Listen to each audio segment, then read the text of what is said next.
Tama bang basihan ang kasiyahan ng pagiging number one? Kapag ikaw ang nanalo, ikaw ang napili, ikaw ang numero uno. Masasabi bang masaya ka na talaga?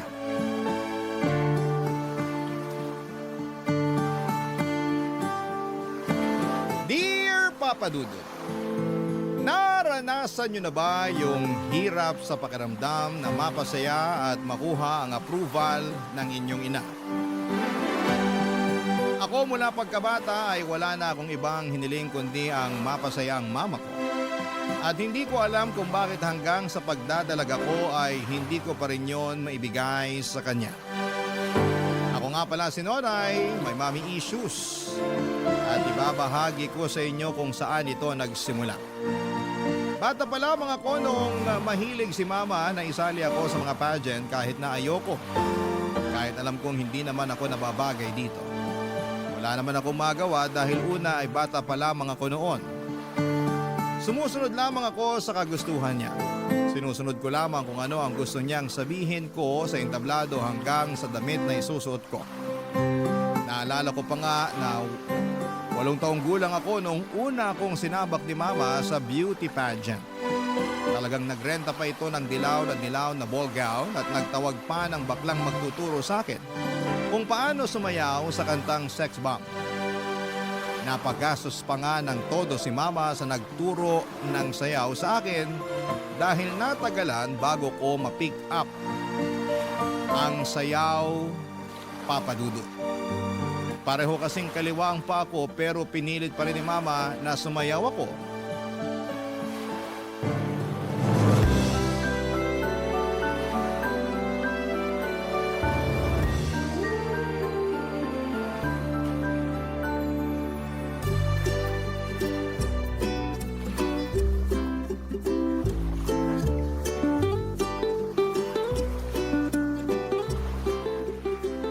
Basta, kahit magkamali ka, mali ka sa steps, okay lang yun. Basta itodo mo ang ngiti mo. Kinakabahan ako, Mama. Baka kasi puro mali ako eh. Okay lang yan. Nadadaan yan sa ngiti at saka lakas ng loob. Basta lagi mong tignan yung mga judge pag nagsasalita o sumasayaw ka. Judge po? Sila yung 3 mama na nakaupo sa harap ng entablado. Ituturo ko sila sa'yo sa mismong pageant para alam mo kung kanino ka magpapakitang gilas. E ano po bang gagawin nila? Nakaupo sila doon at manonood. Sila ang magdedesisyon kung sino ang panalo. Kaya anak, parang awa mo na. Gumastos na ako sa'yo ng todo kaya galingan mo ha. E paano po kung meron mas magaling sa akin? Eh di higitan mo. Eh Mama, kasali si Kimberly sa pageant eh. Ang ganda-ganda kaya nun. Tsaka mayaman sila eh. Matatalo ako nun. Sus! Makeup lang naman ang magpapaganda dun. Maputi lang yun. Huwag ka magpakabog sa Kimberly na yon. Mas maganda ba ako sa kanya, Mama? Mas may potensyal ka, Nonay. Natatakot ako, Mama. Baka hindi ako magustuhan ng mga judge. Magugustuhan ka. Basta sundin mo lang lahat ng gusto ko at saka andun lang ako sa likuran ng mga judge para turuan ka pag may nakalimutan kang step sa sayaw mo at para mapaalala ko sa'yo nang ngumiti ka. Parang nakakapagod naman po yung ngumiti, Mama. Sa pageant, hindi ka dapat mapagod ngumiti dahil yan ang unang mapapansin sa'yo. Mama, Ano yun? okay lang ba kung hindi ako manalo? Hindi. Hindi okay. Kailangan manalo ka. Kailangan ikaw ang number 1. Kung sakaling hindi number 1, Ma, okay lang ba? Hindi! Basta ang gusto ko number 1 ka. Yun lang. Hindi pwedeng number 2, o number 3, o Miss Congeniality, o Best in Costume. Dapat number 1 ka, okay? Noong sumapit ang araw ng pageant ay ramdam ko ang kaba sa mukha ni mama.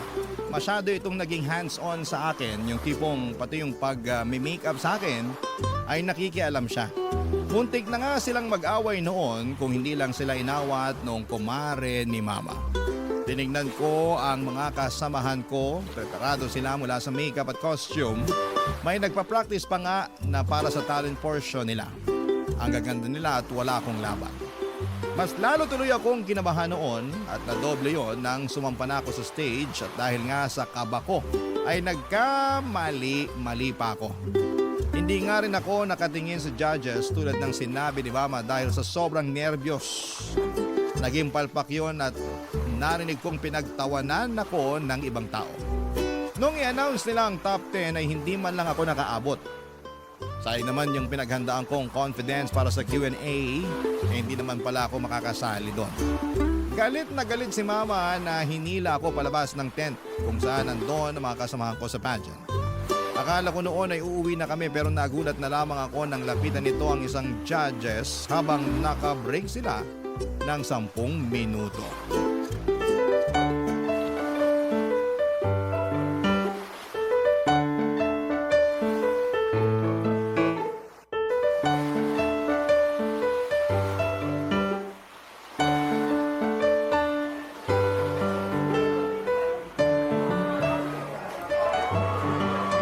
Hoy, Ako po ba ang tinatawag nyo? meron pa bang pwedeng tawaging hoy dito na iba? Medyo bastos po ang dila natin, Mother. Okay ka lang? Hindi. Paano ako magiging okay? Pinatalo mong anak ko. Ano po? Maangan ka pa. Nasilip ko dyan sa score sheet mo na yung anak kong pinakamababa sa lahat. Sino po bang anak nyo? Kasi marami akong binigyan ng mababang scores. At teka, hindi ko naman kailangan mag-explain sa puntos ko na binigay ko sa mga candidates. Yung naka-blue na hanging blouse at naka-boots ng black? Yun yung anak ko. Yung sobrang glitter sa pisngi. Nung natama ng spotlight, pati kami nasilaw. Medyo bastos ka rin, no? Sino po bang nauna? Sino ka para husgahan ng anak ko? Mother, judge po ako sa pageant na to. Malamang kailangan ko siyang husgahan. Kaloka. Iba yung panghuhusga mo eh. May halong panlalait. Kung ayaw niyong malait ang anak niyo, di huwag niyong pudburan ng glitter sa pes. At ibagay niyo sa balat niya ipapasuot niyo. Saka ano ba, Mother? Puro peklat ang legs ng anak mo. Kahit dito sa malayo, nabilang ko eh. Aba talaga. Natalo ang anak niyo hindi dahil masyado ako mapanghusga. Kung hindi nagsasabi lang ako ng totoo. Hindi maganda ang anak niyo. Sobra ka na talaga, ha? Halika nga rito, bakla ka! Aray!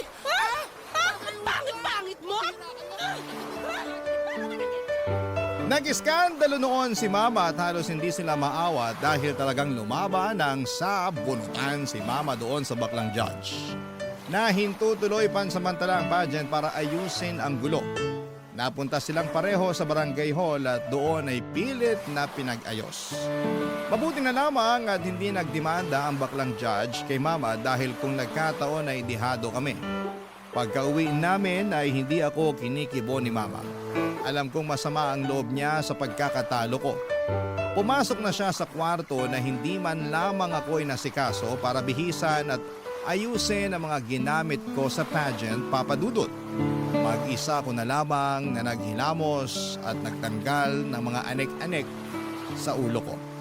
Bago ako pumunta ng kwarto ay humarap muna ako sa salamin. Pinagmasdan ko ang sarili kong mabuti at tumango ako. Tama naman yung baklang judge. Hindi naman talaga ako maganda. Kaya ewan ko kay Mama kung bakit niya ako pinagpipilitan na sumali sa beauty pageant na yon. At sa iba pang mga sumunod na pageant, Papa Dudut. Barangay Love Stories. Barangay Love Stories. Hindi nawala ng pag-asa si Mama na mananalo ako balang araw sa mga pageant na sinasalihan ko. Pero lahat yon ay palpak. Lahat po yon ay talo. Ang pinakamataas lamang siguro na napanalunan ko ay ang best in costume at syempre ayaw makontento roon ni Mama dahil ang gusto niya ay number 1 ako. Ako dapat yung panalo. Hanggang sa pagdadalaga ko ay ganun pa rin ang nangyayari. Kung may mababalitaan itong pageant sa kung saan na ipaparegister niya ako, agad-agad kahit na hindi ko pa alam, Papa Dudut.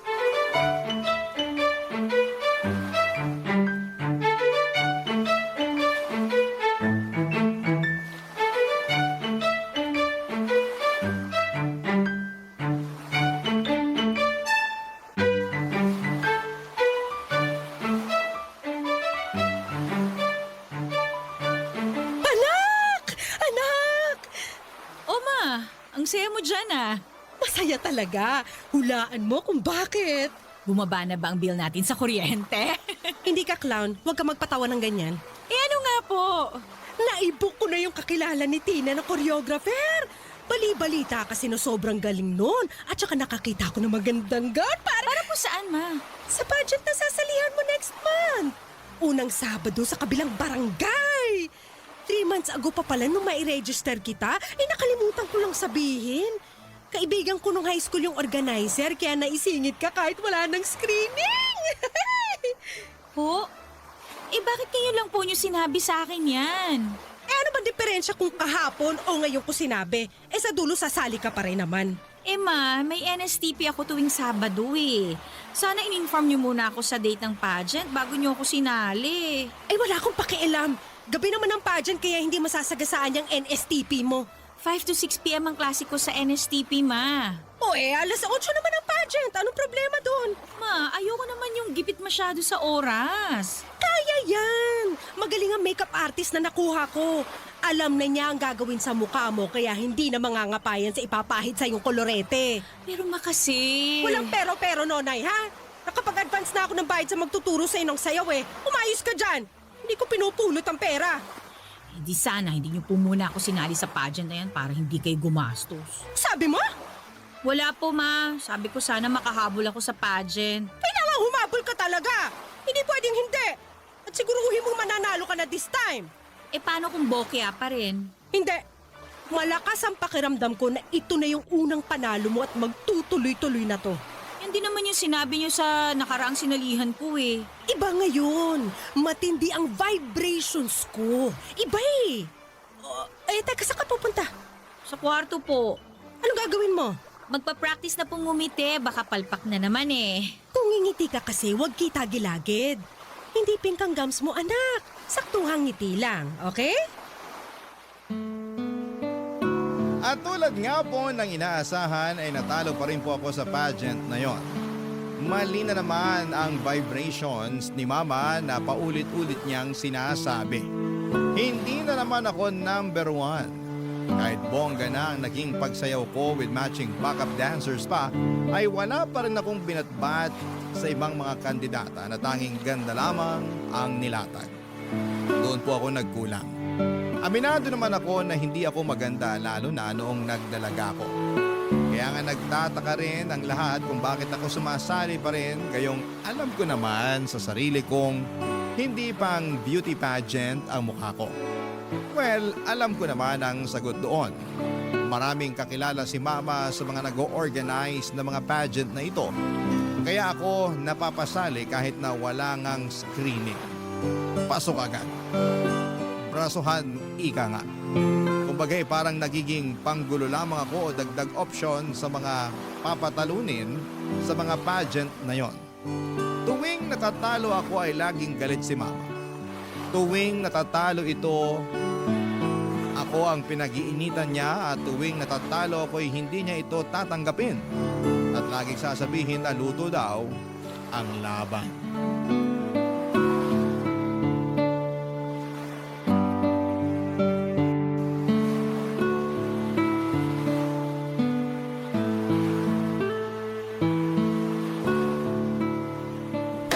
Luto ang laban! Ma, tanggapin na lang po natin, okay? Hindi! Ano tatanggapin? Kung nakita mo lang yung galing mo sa pagsasayaw kanina, iisipin mo mananalo ka talaga eh! Baka sa dance contest talaga ako dapat, ma. Huwag ka nagbibiro, hindi ako natatawa. Sorry po, ma. Yung isang judge doon, inaanak niya yung isang kandidata eh. Narinig ko tinawag siyang ninong before mag-start. Dapat pala sinabi ko yun sa organizer para hindi na umabante sa laban yung bruhang yun eh. At sana ikaw ang nakapasok. Ma, deserving naman po lahat ng mga nanalo eh. Ang gaganda kaya nila. Yung mga damit nila, alam mong mahal at pinaghandaan. Ultimo makeup, plakado. So anong point mo? Wala naman po. Hindi eh. Meron eh. May laman yung mga salita mo. Sabihin mo na. Ma, paano kung itigil na natin tong pagsali ko sa mga pageant? Kasi nakakapagod na eh. Nakakahiya na po talaga sa totoo lang. Wala na akong ibang inaasahan lagi kundi matatalo ako na nangyayari naman. Ma, hindi ata ako para sa pageant talaga eh. Nakita niyo naman ang mukha ko oh. Kahit niyo sa klase hindi uubra. Yan! Yan ang kulang sa'yo! Self-confidence! Masyado mo binababa ang sarili mo, kaya pagdating sa entablado, walang maramdamang aura sa'yo, mga judge.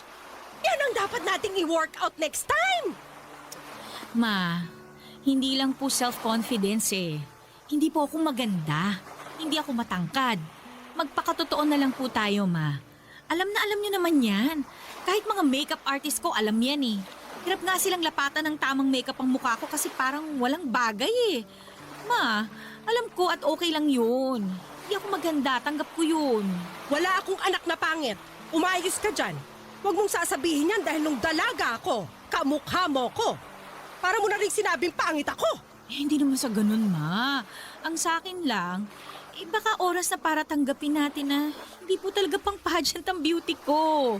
Siguro, Ma, mas okay kung tatanggapin na lang natin. Ang dami ko nang sinalihang pageant, Ma, pero talaga...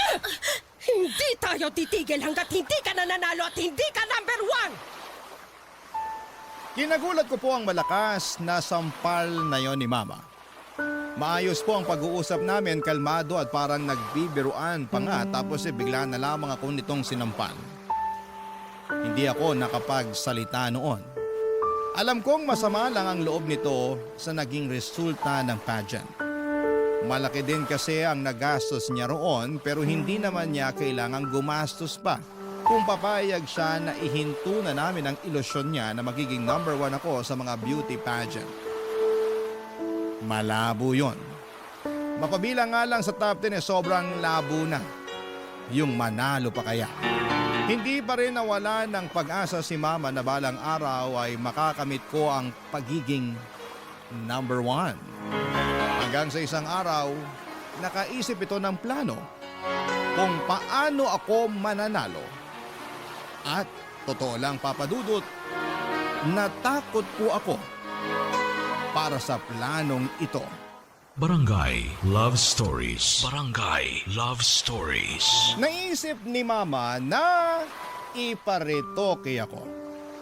Mula nang sinabi ko kasi sa kanya na hindi naman ako maganda ay tumatak na yon sa utak niya at ang nakita niyang paraan para manalo ako ay maging maaliwalas ang mukha ko ay ang magparitoke. Paano ba namin magagawa yon bukod sa makeup, di dapat talagang magparitoke, hindi ba? Hindi naman buong mukha, ilong lang ang pinapagawa ni Mama sa akin. Malaki na raw kasi ang epekto kapag ilong ang nabago. Kaya naman nangutang pa ito sa 2 Bombay para makakuha ng ipang paparitoke sa ilong ko. At syempre sa kanya lang ito sinabi sa akin nang makuha na niya ang pera na gagamitin.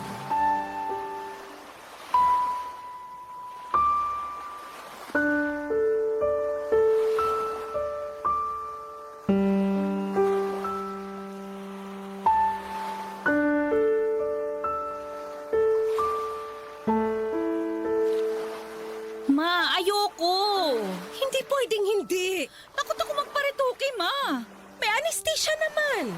Pero, Ma... Walang pero-pero, nakautang na ako. Eh anong gagawin ko sa pera na to kung hindi ka naman pala magpaparetoke? Gamitin natin dito sa bahay. Hindi! Huwag mo akong turuan. Anak lang kita at susunod ka sa gusto ko. Magpaparetoke ka. Nakahanap na ako ng doktor na gagawa at balita ko, pulido yon. Ma naman. Di ba sabi mo, kaya hindi ka nananalo sa pageant dahil pangit ka? O ngayong may solusyon na, atras ka pa? Hindi lang naman po yung itsura ko, Ma eh. Ayoko na rin sumali sa mga pageant. Pagod na ako, Ma. Pagod? Sino ba sa tingin mo sa ating dalawang mas pagod? Ako na naglalakad lahat ng kailangan mo para sa bawat pageant na sasalihan mo at halos putulin ko na ang ngipin ko sa kakasigaw para makapuntos ka lang na malaki sa audience impact o ikaw na magpapakyut lang sa stage. Eh kasi naman, Ma, kayo lang naman kasi gusto mag-pageant ako eh. Sali niyo na lang ako sa ibang contest. Makakatipid pa kayo ng sobra. Sa beauty pageant lang kita gustong makita at wala ng iba. Hihinto ka muna next sem para makapag-focus ka sa pagpapageant. Ano po? Nabingi ka na sa kaartehan mo? Ang sabi ko, hindi ka muna mag-e-enroll next sem. Magpo-focus ka sa pagpe-prepare sa pageant. Lahat aayusin natin. Kailangan mong aralin lahat tungkol sa mundo ng pageantry after nang mapaayos ang ilong mo. Hindi ka rin lalabas ng bahay, ha? Para hindi na lalong masunog ang balat mo. Ma naman. Last sem ko na sa susunod eh. Baka naman pwedeng tapusin ko na muna yung para makagraduate na ako. Ayoko mahuli. Gusto ko na magmarcha. Isang sem na lang naman eh. Yun na nga po, May. Huling sem na. Bakit hindi nyo na lang po ko hayaang tapusin yun? Dahil hindi ka na bumabata. At alam mong may age limit ang pagpapageant. Ang pag-aaral, mababalikan mo pa yan. Pero yung pagpapageant, may limitasyon yan. Isang sem na lang naman yan. Madali na lang yan balikan. Ang importante ngayon ay maging handa ka sa pageant at sisiguraduhin kong number 1 ka na after nito. Naintindihan mo? Pero ma... Naiintindihan mo. Yes, ma. Very good! Para na lamang akong robot na sumunod sa gusto ni Mama. Sa unang pagkakataon ay naramdaman kong bumigay ang lahat sa sarili ko at hinayaan na lamang si Mama na patakbuhin ako. Yes, Mama. Oo, Ma. Sige, Ma. Yan na lamang ang mga paulit-ulit kong sinasabi sa kanya kapag may nais siyang ipagawa sa akin. After niyang maparitoke ang aking ilong ay namahinga ako ng almost a month ay na rin sa sinabi ng doktor. At habang nagpapahinga ako ay si Mama naman ang nag-aayos ng lahat ng kakailanganin ko para sa pag-iensayo ko. Nag-research ito ng mga videos ng mga beauty pageant na dapat ko raw gayahin. Pati mga damit ng mga kandidata ay nag-print din ito para mapatahin na lang daw sa kanyang kakilala para sa pagsaba ko. Hinanap nito ang mga tamang kulay para sa akin dahil noong mga nakaraan ay aminado naman siya na hindi bagay lahat ng kulay na pinili niyang ipasuot sa akin. Naghanap na rin siya ng mga makeup artist na alam niyang mamamagic ang mukha ko. Sabi naman niya ay maliit na bagay lang ang gagawin ng mga nagmi-makeup sa akin dahil ilong ko na ang lalaban. Noong gumaling na ang ilong ko ay sinabak ako ni nanay sa pagtitrain para sa paglalakad. Hirap ako dahil may dahil sa hirap talaga ako maglakad gamit ang may takong. Pero gumawa kami ng paraan para hindi yon mahalata kapag naglalakad ako. Nag-hire ng panibagong koryo si Mama para turuan ako ng sandamukal na sayaw para may imbak daw kami. Sobrang pagod na ako, Papa Dudut, pero hindi ako makahindi dahil ito ang kagustuhan ni Mama. Ginagawa ko na lang yon dahil wala namang pag-asang pumayag siya na itigil na namin yon. Pinagbigyan ko siya at ginalingan ko sa unang pageant na sinalihan ko after kong mag-training at Papa Dudut, nanalo po ako. Sa unang pagkakataon ay number 1 ako.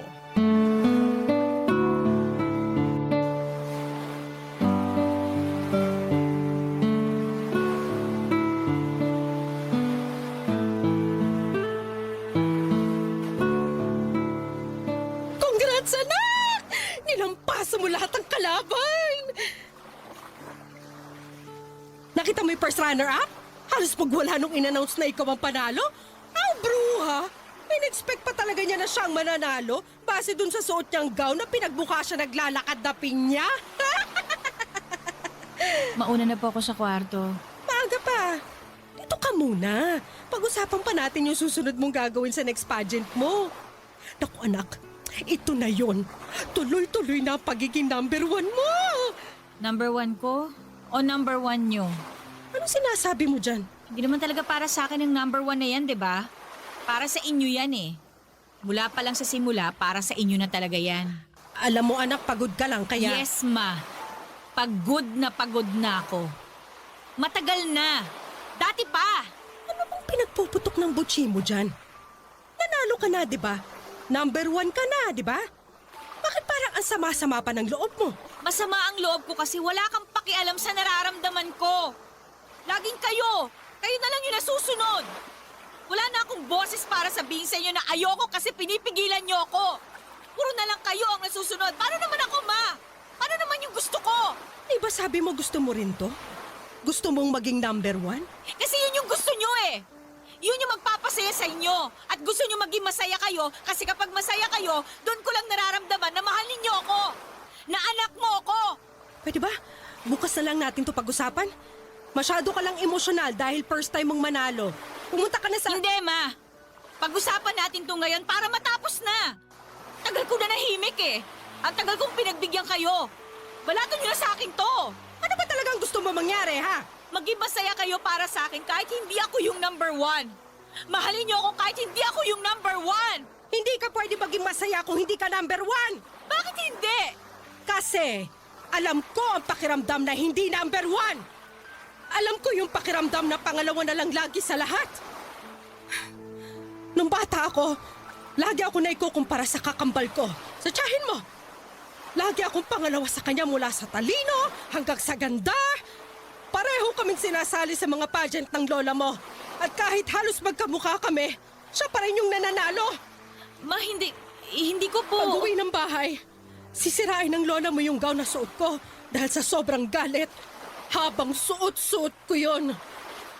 Hindi mo alam kung gaano kasakit yon sa balat habang hinihila sa'yo at hindi mo alam kung gaano kasakit na paulit-ulit na marinig sa mismong nanay mo na talunan ka. Pangalawa ka na lang lagi. Ma, At sa tatay mo, hindi pa pangalawa lang tayo? Pangalawang pamilya tayo dahil kabit ako? Kaya nung namatay siya, asan tayo? Handun tayo sa dulo at hindi tayo makalapit sa kabaong niya dahil Dahil pangalawa lang tayo. Ngayon mo sabihin sa akin, Nanay, masaya ba na maging pangalawa? hindi ko alam na ganyan po palang... Hindi mo alam dahil ayokong ipaalam. Dahil gusto ko hindi ka magaya sa akin na laging pangalawa na lang. Ayokong iparana sa'yo yung pakiramdam na talunan ka. Hayaan mong maputol na sa akin ang sumpa ng pagiging pangalawa. Ilaban mo ang sayo. Maging number one ka kung gusto mong maging masaya. Sorry, Ma.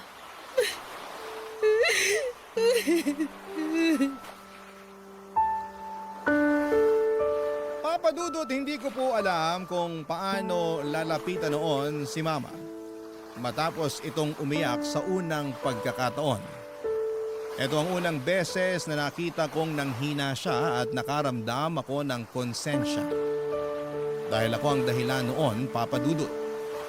Hindi ko alam na ganito pala ang pinagdadaanan ni Mama kaya ganito ang trato nito sa akin. Kaya naman sa loob ng maraming taon ay paulit-ulit niyang dinidikit sa utak ko ang salitang number one. Dahil hindi siya kailanman naging masaya sa pagiging number two. Dahil para sa kanya, kapag pangalawa ka ay talo ka. Ayoko pa ring paniwalaan ang ganitong pag-iisip ni Mama dahil alam ko na pwede namang maging masaya kahit pangalawa ka lamang. Kahit natalo ka. Kahit na hindi ka mag-number one. Pero iba ang pinagdaanan ni Mama mula sa magulang at kapatid niya hanggang kay Papa. Lagi nga lang talaga siyang pangalawa at dahil doon ay nabawasan ang pagiging masaya niya. Pinaramdam sa kanya ng buong mundo na dahil pangalawa siya ay walang maiaabot sa kanya at nabawasan ang mga karapatan niya. Sa ngayon, Papa Dudut ay pinagpapatuloy ko ang pagpapageant at hindi pa rin para sa akin, kundi para kay Mama. Ginagawa ko na lamang yon para maging masaya siya at madalas nananalo na ako sa mga pageant at nakikita ko kung gaano siya lumundag sa saya. Kapag nangyayari yon at aaminin ko na nagiging masaya ako kapag ganon ang nakikita ko sa kanya. Kahit ayoko nang mag-pageant at kahit pagod na ako, Papa Dudut, basta makita ko lamang siyang masaya ay okay na ako. Hindi ko alam kung hanggang kailan ko maibibigay ang pagiging number one kay Mama. Pero sana sa ngayon ay maging sapat na yon para mahalin at tanggapin niya ako. Maraming salamat, Papa Dudut, ang inyong kapuso at kabarangay, Nonay. Anong say mo sa Barangay Love Stories na ito? Pagkwentuhan natin sa comment section yan. ang mga kwento ng pag-ibig, kwento ng buhay at kwento ng pag-asa dito sa Barangay Love Stories.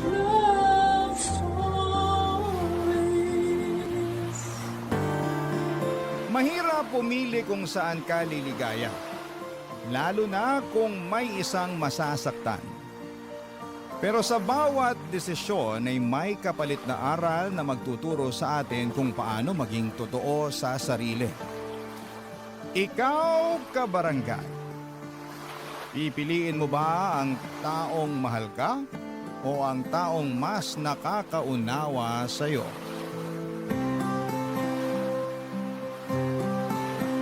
Dear Papa Dudut, may mga pagkakataon na sinusubok ng tadhana yung relasyon na meron tayo. May biglang darating sa buhay natin na magpapagulo ng isipan at nararamdaman natin.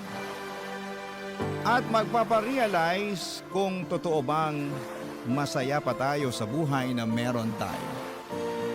Magandang tanghali po sa inyo at sa ating mga kabarangay na kagaya ko ay palaging bukas ang radyo sa ganitong oras para makinig sa inyong programa. Tawagin niyo na lamang po ako sa pangalang Mika. 27 years old at nagtatrabaho sa isang lending company. Sumulat ako hindi lamang para magkwento kung hindi ay para humingi na rin po ng payo. At umaasa ako, Papa Dudut, na matutulungan ninyo ako at ng ating mga kabarangay sa kung anuman ang pinagdadaanan ko. Papa Dudut, nagkakilala kami ng boyfriend kong si Aldrin sa dati kong pinagtatrabahuhan. Naging close kami hanggang sa maging kami na nga pong dalawa. Nagpatuloy ang relasyon namin kahit na magkaibang kumpanya na kami nagtatrabaho. Makalipas nga ang 2 taon ay nag-decide na kaming magsama sa iisang bubong.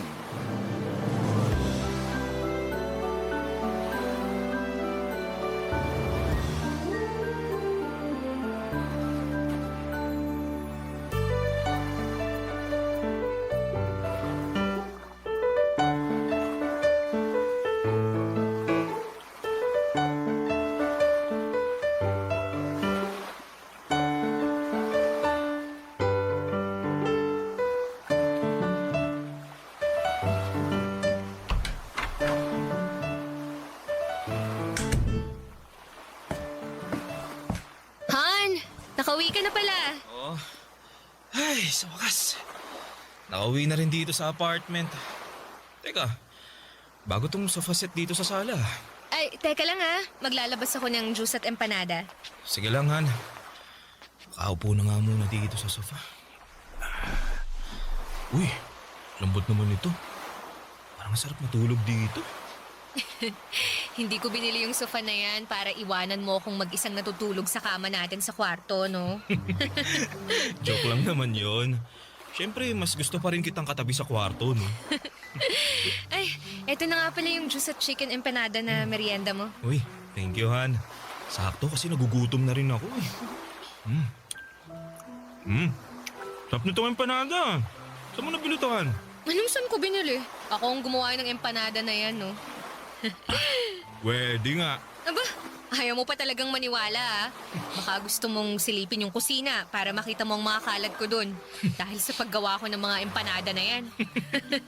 Ito namang hani ko, hindi ka mabiro. Alam ko namang ikaw lang ang makakagawa ng ganito kasarap na empanada sa buong mundo, eh. Oo, ha? Buti, hindi ka masyadong ginabi ng uwi ngayon, Han. Oo, di na muna ako nag-overtime. Medyo traffic nga lang kanina pero mas maaga ako nakauwi ngayon kumpara kahapon, no? Bakit pala bigla mong naisip bumili ng bagong sofa para dito sa sala natin? Nakakuha kasi ako ng malaking incentive sa opisina. Sakto na nakita kong nakasale tong sofa. Tapos mukha pang sobrang komportable na upuan tsaka higaan. Kaya binili ko na. Ano, nagustuhan mo ba? Ba, oo naman. Surprise ko yan para sa'yo.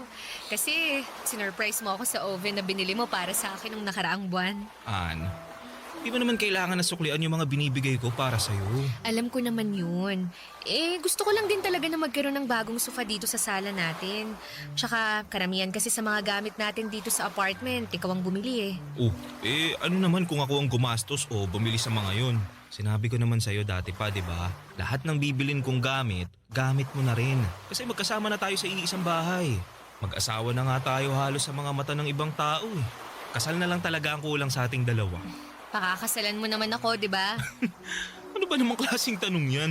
Oo, hindi lang naman ang sagot sa tanong ko eh. Tinatawanan mo pa ako. Kahit hindi mo itanong yan, alam mo naman na kung ano ang sagot. Nag-iipon lang ako ng konti at pagkatapos, pakakasalan na kitahan. At magiging totoong mag-asawa na tayo sa mga mata ng ibang tao, ng batas at ng Diyos. Papadudot, masasabi ko na responsableng tao si Aldrin. Totoo nga yung sinasabi nila na mas makikilala mo ang isang tao kapag nakasama mo na siya sa isang bubong. At nangyari yon sa aming dalawa. Wala akong naging pagsisisi sa bagay na yon. Kasi noong mga panahon na yon ay wala siyang ibang pinakita sa akin kung hindi puro kabutihan lang. Mula sa mga gawaing bahay na mas masipag pa siya kesa sa akin, hanggang sa mga gastusin na madalas na nanggagaling sa bulsa niya. Hindi naman nagkakalayo ang sweldo naming dalawa, pero mas gusto niya na siya ang gumagastos para sa apartment namin. Kaya lang nagbago ang lahat mula nang ma-promote si Aldrin sa trabaho niya. Naging mainitin ang ulo niya dahil sa trabaho na madalas niyang nadadala sa apartment. Naging dahilan yon ng madalas naming pagtatalo. Hanggang sa dumating sa puntong nagdesisyon muna akong umalis ng apartment at nakituloy sa bahay ng isang kaibigan ko para magpalamig ng ulo, Papa Dudut.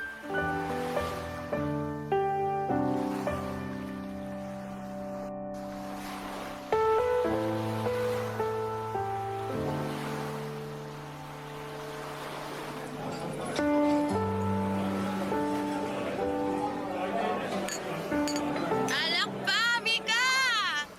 Ito pa, oh! Teka, Jenny, awat muna. Ang dami ko na yatang nainom eh. Eh ano naman kung maparami ka ng inom ngayong gabi? Alam mo namang mabilis akong malasing, di ba? Ayun na nga ang maganda, Mika. Kapag nalasing ka, makakalimutan mo na yung Aldrin na yun. Uy, grabe ka naman. Hindi ko naman siya gustong kalimutan eh. Kung hindi, eh bakit bigla kang nagyaya na gumimik at magpakalunod tayo sa alak ngayong gabi? Eh, gusto ko lang nakalimutan yung stress sa relasyon naming dalawa. Pero, hindi naman ibig sabihin na gusto ko na siyang kalimutan o kung ano pa man. Nagpapalamig lang ako ng ulo para hindi kami parehas sumabog ni Aldrin kapag nagkita at nag-usap ulit kami. Ganun na din yun. Sinasabi ko sa'yo, sa hiwalayan din matutuloy ang relasyon yung dalawa. Bakit parang minamanifest mo na maghihiwalay kami ni Aldrin? Hindi sa ganun, Mika. Nakikita ko lang talaga na hindi na kayo magkakaayos pang dalawa. Bakit mo naman nasabi yan? Naalala ko lang kasi yung madalas mong ikwento noon na medyo nawawalan ka na ng gana sa relasyon niyo. Nabisi kasi siya masyado sa trabaho niya. Tsaka nawala na halos ng oras para sa akin. Alam mo naman kung gaano ako kaklingi na tao, di ba? At gusto ko na palaging may oras sa akin yung boyfriend ko. Magkasama nga kami sa bahay pero halos hindi ko na siya nararamdaman. Bakit hindi mo pa siya hiwalayan? Eh, kung may problema ka na pala sa kanya. Hindi naman ganun kadali yun eh. Lalo na at nagsasama na kami sa iisang bahay. Tsaka wala pa naman talaga yan sa isip ko. Sa ngayon, gusto ko lang talagang magpalamig ng ulo. Kaya umalis muna ako sa apartment namin. Para kapag nag-usap na ulit kami ni Aldrin, mas maayos na tsaka wala nang sigawan. Okay, sige. Ikaw ang bahala. Pero Mika, alam mo, may napansin ako. Ano naman yun? You know, yung pogi dun sa kabilang table. Kanina pa tingin ang tingin sa'yo. Ha? Baka naman hindi ako yung tinitingnan niya. Naku, sure ako, 100%. Malapit ka na nga matunaw sa kakatitig niya sa'yo. Masyado ka lang malisyosa kaya kung ano-anong napapansin mo. Alam mo, mabuti pa... Mika! Ano? Kakagulat ka naman. Bigla-bigla ka nalang tumitili halos dyan. Papalapit na si Pogi dito sa table natin! Hi girls. Iniwan na kasi ako ng mga kasama ko eh. Okay lang ba kung makashare muna ako ng table sa inyo? Don't worry, harmless ako. Kahit hindi ka pa harmless, welcome ka dito sa table namin. Jenny! Charot lang! I'm Jenny nga pala. And you are? Justin. Nice meeting you, Justin. Nice meeting you din, Jenny. What about you, miss? Okay lang ba na malaman ko rin ang pangalan mo? Mika. It's Mika. Nice meeting you, Mika. Kuha lang ako ng drinks, ha? Maiwan ko muna kayo. Jenny! Okay lang yan, Mika. Harmless naman daw tong si Justin, kaya siya na munang bahala sa'yo. Diba, Justin? Oo, ako na munang bahala sa kanya. Maingat naman ako pagdating sa babae kaya wala kang dapat na alalahanin sa akin. Papa Dudut, kagaya ng sabi ko kanina ay maayos naman na karelasyon si Aldrin. Wala akong marereklamo sa kanya dahil ginagawa niyang lahat para sa akin at sa relasyon namin. Palagi siyang naglalaan ng oras para kahit makapag-date kami. Isang beses sa isang linggo ay magagawa niya. Ang sabi niya pa nga noon ay hindi porke magkasama na kami sa bahay ay hindi na kami gagawa ng ibang magandang memories sa labas. May pagka-outgoing na tao pa naman siya at siya palagi ang nagyayaya na puntahan namin ang mga lugar na hindi pa namin napupuntahang pareho. Nagsimula lang talaga ang pagbabago niya nang ma-promote siya sa trabaho. Hindi na kami masyadong lumalabas para mag-date. Late din siyang umuuwi ng apartment dahil sa mga overtime niya at madalas na mainit ang ulo niya kapag magkasama kaming dalawa. Dinadala niya rin kasi hanggang sa apartment ang mga trabaho niya. Buti sana kung trabaho lang, pero pati yung stress, nadadala niya. Papadudot yon ang naging dahilan para magsimulang tumabang ang relasyon naming dalawa. Bagay na kinakalungkot ko, Papadudot. Barangay Love Stories. Barangay Love Stories. Papadudot, madali talaga akong malasing. Pero hindi ako mabilis maging komportable sa isang tao. Pero nang gabi na nakilala ko si Justin ay parang may kakaiba sa kanya. Na dahilan para maging magaan ang loob ko habang magkausap kaming dalawa. Kaya hindi ko napansin na napaparami na talaga ang inom ko ng alak noon. Siguro kasi ng mga oras na yon ay nagsimula nang lumabas yung stress sa relasyon namin ni Aldrin na naipon noon sa dibdib ko. Hindi ko nga napansin na umiiyak na pala ako habang nagkukwento kay Justin. Basta naramdaman ko na lamang na parang lumulutang ako pero gumagaan naman ang pakiramdam ko. Ganon talaga siguro kapag nailalabas mo na yung nararamdaman mong bigat at sama ng loob. Kahit papaano, Papadudod, ay nakakahinga ka na ng maluwag. Pagkatapos noon, naalala ko na niyaya ko pa siyang sumayaw si Justin. Kasi gusto ko talagang i-enjoy ang mga oras na yon. Yung mga oras na alam kong para sa sarili ko, Papadudot.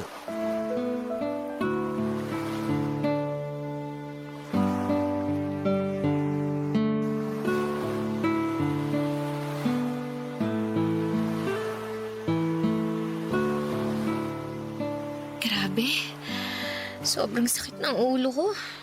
Ano bang ginawa ko kagabi at ganito kasakit ng ulo ko? Teka, nasan ako? Bakit wala akong damit at kumot lang ang nakabalot sa katawan ko? Nasaan ang bag ko? Nasaan ang cellphone ko? Oh, mabuti naman at gising ka na, Mika. Ikaw? Anong nangyari kagabi? Wala kang naaalala sa nangyari kagabi? Magtatanong ba ako kung may naaalala ko? Nasaan ba ako? Nandito ka sa kondo ko. Kondo mo? Bakit mo ako dinala rito? Mika, relax. Mabuti pa kumain ka muna. Eto, may dala akong tray ng pagkain, kape at gamot para sa'yo. Sigurado kasi ako na masakit ang ulo mo dahil sa hangover. Sabihin mo nga sa akin, bakit mo ako dinala dito at anong ginawa mo sa akin? Ha? Ilalagay ko muna tong tray ng pagkain dito sa lamesa, ha? Okay. Bago mo ako pag-isipan ng masama, gusto ko lang sabihin sa'yo na kusa kang sumama sa akin dito. Ako? Kusang sumama sa'yo dito sa kondo mo? Oo, kahit tawagan mo pa yung kaibigan mong si Jenny. Nagaya na nga siyang umuwi kayo kagabi, kaya lang ang sabi mo, gusto mo pang uminom ng alak kasama ko. Sinabi ko yun. Oo, kaya inihabilin ka na lang niya sa akin. Pagkatapos, nung sobrang lasing ka na talaga at halos hindi ka na makatayo, hiningi ko na sa'yo ang address mo para maihatid na kita pa uwi sa inyo. Kung totoo yung sinasabi mo, bakit nandito ako ngayon sa kondo mo? Eh kasi ang sabi mo, ayaw mong umuwi sa bahay ng kaibigan mo. At ayaw mo rin naman na ihatid kita sa apartment yun ng boyfriend mo.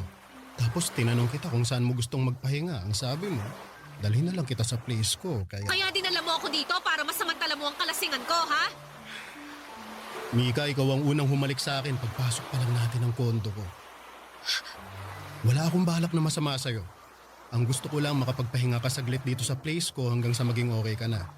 Kaya lang, naging mapusok ka, Mika. Hinalikan mo ako at pagkatapos, sinimulan mo na. Alam mo, tama na. Ayoko nang marinig yung tungkol sa mga yan. Kailangan ko na rin umalis. Nasaan ba yung mga gamit ko? Nandito sa may upuan. Inayos at tinupi ko na nga kasi kung saan-saan mo na lang hinagis yung mga yan kagabi. Justin, pwede bang lumabas ka muna para makapagbihis na ako? Kung okay lang naman sa'yo. Oo naman, ayos lang. Iwan muna kita dito para makapag-ayos ka na ng sarili mo. Pero inumin mo na rin yung gamot na nandyan sa tray para mawala ka agad yung sakit ng ulo mo, ha? Papa Dudut, hindi ako makapaniwala sa nagawa ko ng gabi na yon. Ang gusto ko lang naman ay magwalwal saglit, magpakalunod sa alak at makalimot sa stress sa relasyon namin ni Aldrin. Pero wala sa plano ko ang makipagkilala at mas lalong makipag one night sa ibang lalaki. Kaya naman sobrang gulong-gulo talaga ng isipan ko ng mga oras na yon. Nang makaalis ako ng kondo ni Justin ay tinawagan ko kaagad si Jenny at kinumpirman niya na totoo ang mga sinabi ni Justin. Ilang beses daw akong niyaya ni Jenny na umuwi na kami pero ayaw ko pa daw. Kaya iniwan na niya ako kay Justin. Doon ko rin nagsimulang maalala ang ilan sa mga parte ng kwento ni Justin. Na ako talaga ang humalik sa kanya at naging mapusok ng gabi na yon. Isang linggo pa ang lumipas ay nag-decide na akong umuwi ng apartment namin ni Aldrin. Nag-usap po kami ng masinsinan at ng araw na yon ay nagkaayos din kaming dalawa. Papa Dudut.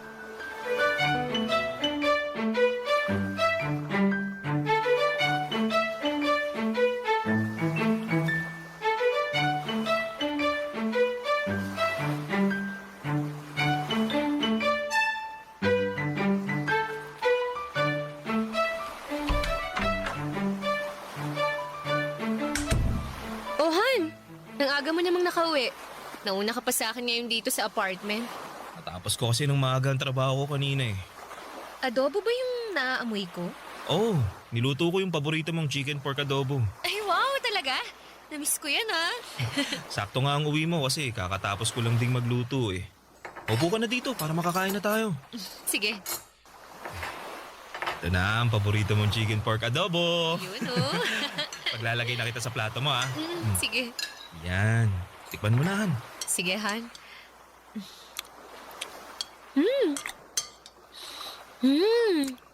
The best pa rin talaga yung luto mo. Sira na naman ang diet ko ngayong gabi. Di ba naman kailangan mag-diet kasi sobrang sexy mo pa rin sa paningin ko. Bolero ka talaga kahit kailan. Kahit kailan hindi kita binola ha. Lahat ng sinasabi ko sa'yo, totoo yun Han. Oh, kita pang kanin. Thank you, Han, ah. Ay, oo nga pala. Holiday na next week. Saan mo gustong pumunta? Sakto, anniversary natin yun. Sa malapit na lang siguro Han. Kahit mag 2 days staycation na lang tayo. Bakit 2 days lang? Naka-long weekend tayo pareho, di ba? Eh wala kasi kaming long weekend eh. Cancelled yung dapat na vacation leave namin next week dahil may mga report kami na kailangan tapusin. Pero triple pay naman yun kaya okay na rin. Hindi yun okay. Kasi ngayon lang tayo hindi makakapag out of town sa anniversary natin. Pasensya na talaga Han. Pero makakabawi naman ako next month. Pwede na ulit kaming makapag-vacation leave nun. Sana nga. O siya, kain na lang tayo. Baka mawalan pa ng lasa tong niluto mong adobo.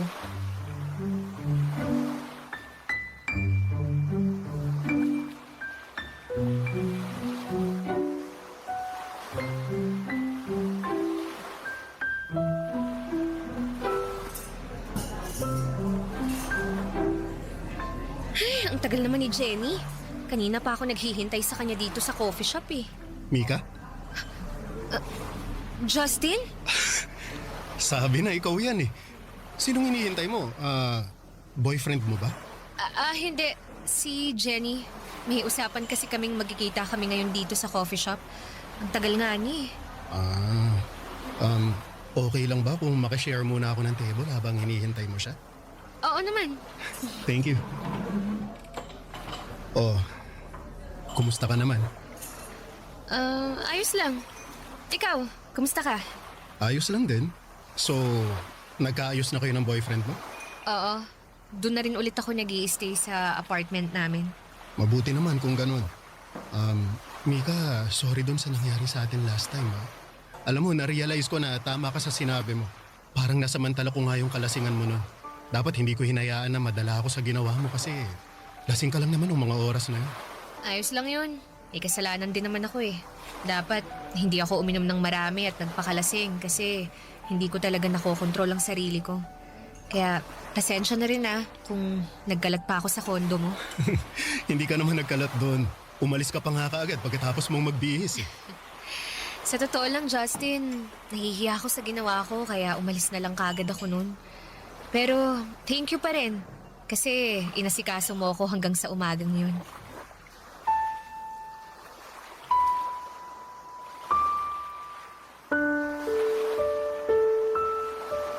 Papadudot naramdaman ko ulit sa gaan sa pakiramdam ko ang naidulot ng pag-uusap namin ni Justin ng mga oras na yon.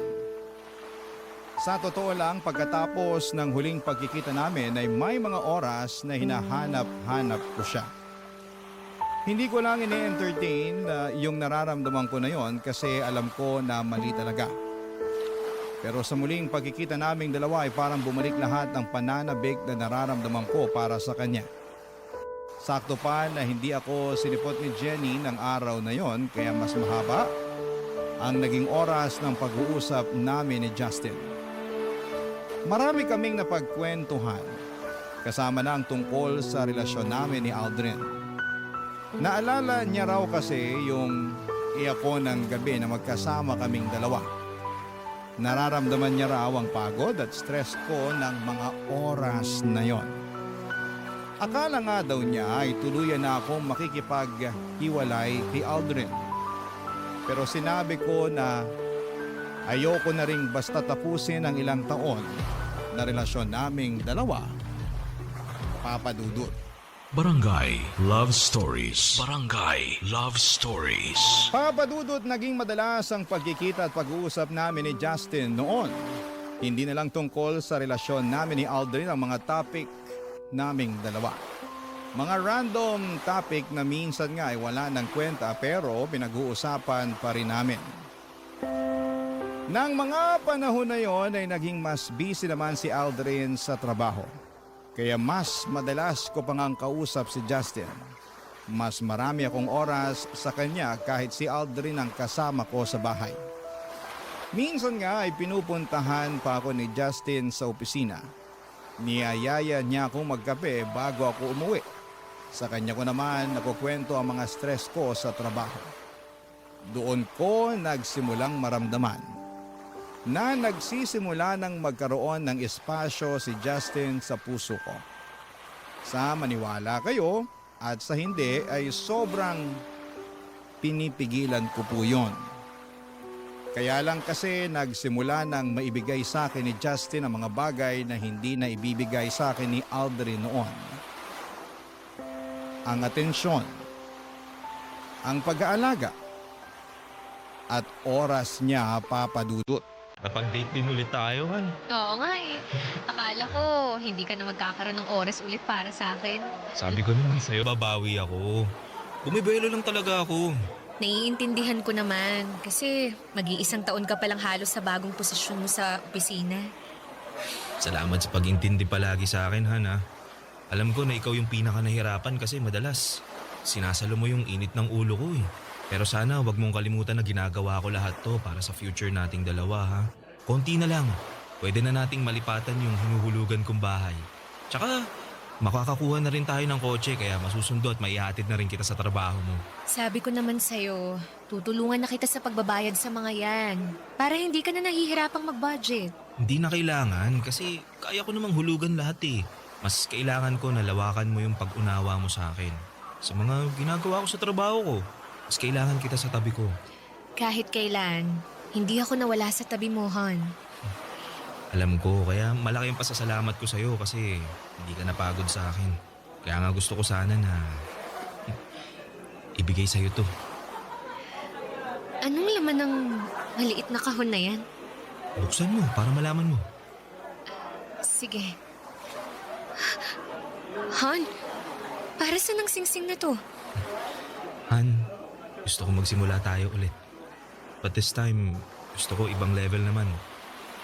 Mika, will you marry me? Oo. Siyempre, oo. I will. I will marry you, Aldrin.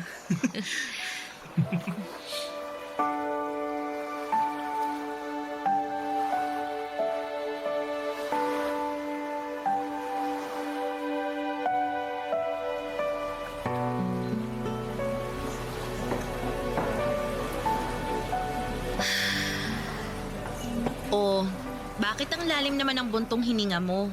Tapos, kanina mo pa tinitingnan yung engagement ring mo. Wala lang. Wala lang, pero kanina ka pa napapatulala dyan. Magkwento ka na, dali. Makikinig ako. Anong chika yan, girl, ha? Wala naman akong chika, Jenny. Pwede nga. Oo nga. Okay lang naman ako. Okay. Sige, sabi mo eh. Ako na lang ang magtatanong para may pagchikahan tayo. Bakit parang hindi ka masaya na ikakasal ka na? Ha? Bakit mo naman natanong yan? Eh, halata kasi sa mukha mo habang nakatitig ka dyan sa engagement ring mo. Tsaka, hanggang ngayon nga hindi mo pa rin pinopost o di kaya sinostory man lang sa social media yan eh. Kaya aminin mo na sa akin, may gumugulo talaga ngayon sa isipan mo, no, Mika? Sige na nga. Sasabihin ko na ang totoo. Eh, Jenny, para kasing hindi na ako sigurado kung gusto ko pa ba talagang magpakasal kay Aldrin eh. Ayan na nga bang sinasabi ko? Matagal ko nang nararamdaman yan. So, nahuli mo na ba siyang may ibang babae kaya ayaw mo nang ituloy ang kasal? Walang ganyan, Jenny. Kahit kailan, hindi ako niloko o sinaktan ni Aldrin. Ah, okay. Eh, bakit biglang nagbagong isip mo? Hindi ko na kasi nakikita yung sarili ko na siya yung kasama ko habang buhay eh. Pakiramdam ko kasi hindi niya na ako maaalagaan ng maayos. Masyado siyang focus sa trabaho. Oo, alam ko na para sa aming dalawa din yun. Para sa akin o sa future namin. Pero hindi lang naman kasi yun ang kailangan eh. Kailangan ko rin ng presence ni Aldrin sa buhay ko. Gusto kong maramdaman na nakafocus siya sa akin at hindi lang sa future naming dalawa.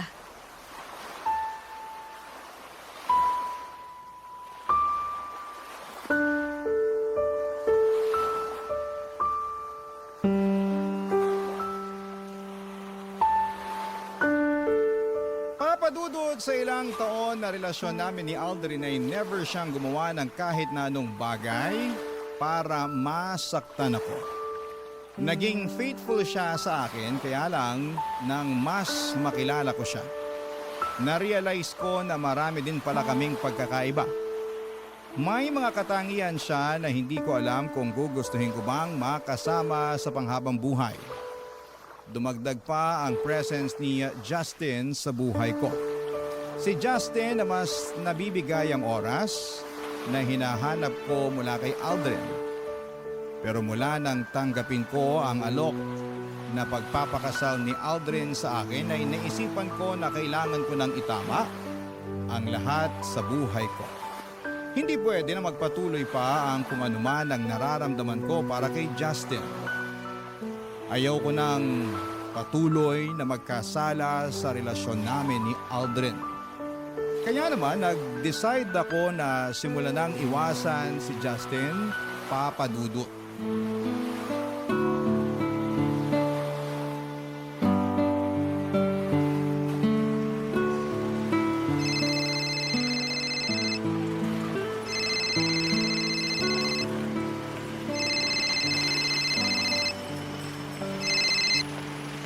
Oh, Han, napatawag ka.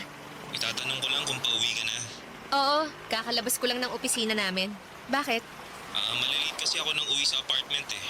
May meeting pa ako ng 7 o'clock mamaya. Ah, ganun ba? Pasensya ka na ha. Hindi kita masasabayan na mag-dinner. Ayos lang yun, Han.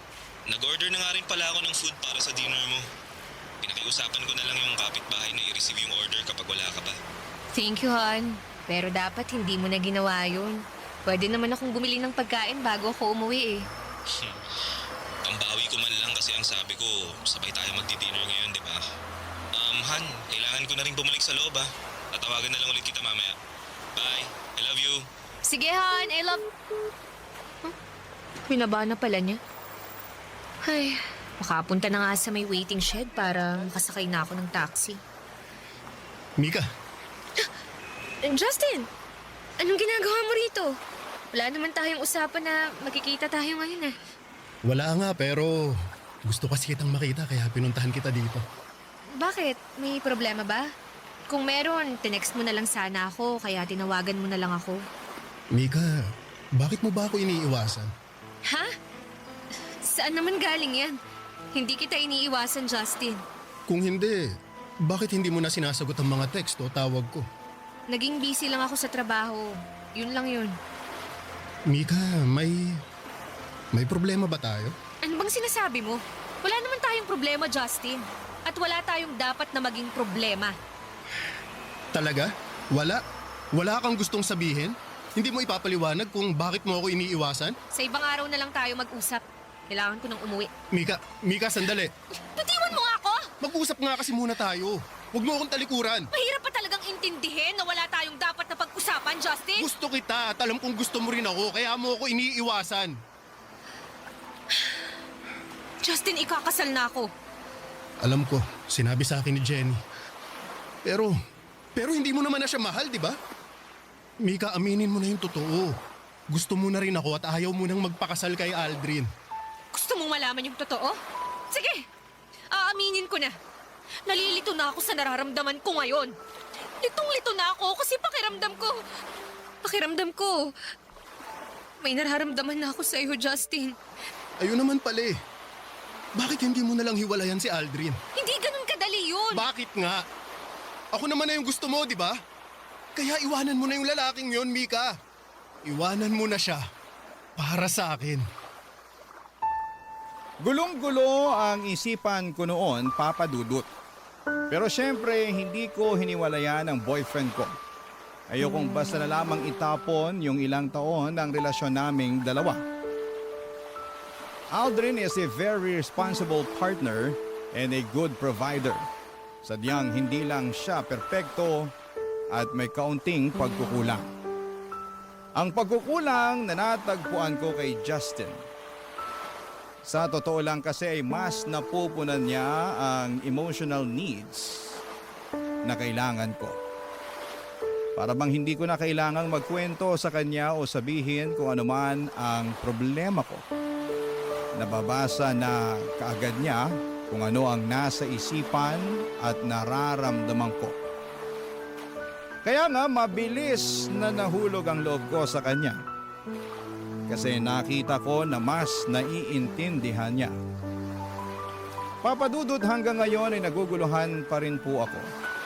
Patuloy si Aldrin sa pagpaplano ng kasal naming dalawa at si Justin naman ay patuloy din na naghihintay at umaasa na hiwalayan ko na si Aldrin para sa kanya. Ayokong gumawa ng desisyon na sobra kong pagsisisihan sa bandang huli. Hindi ko rin alam kung paano pipili sa kanilang dalawa. Dahil alam ko na merong isang masasaktan sa desisyon na gagawin ko. Hanggang dito na lamang po muna ang sulat ko at sana'y makarinig o makabasa ako ng mga komento sa ating mga kabarangay na makakatulong sa kung anuman ang pinagdaraanan ko. Ang inyong kapuso at kabarangay, Mika. Nalilito pa rin sa live ang ating kabarangay. Ano kaya ang maipapayo mo sa kanya? Ibahagi mo yan sa ating comment section para mabasa rin niya.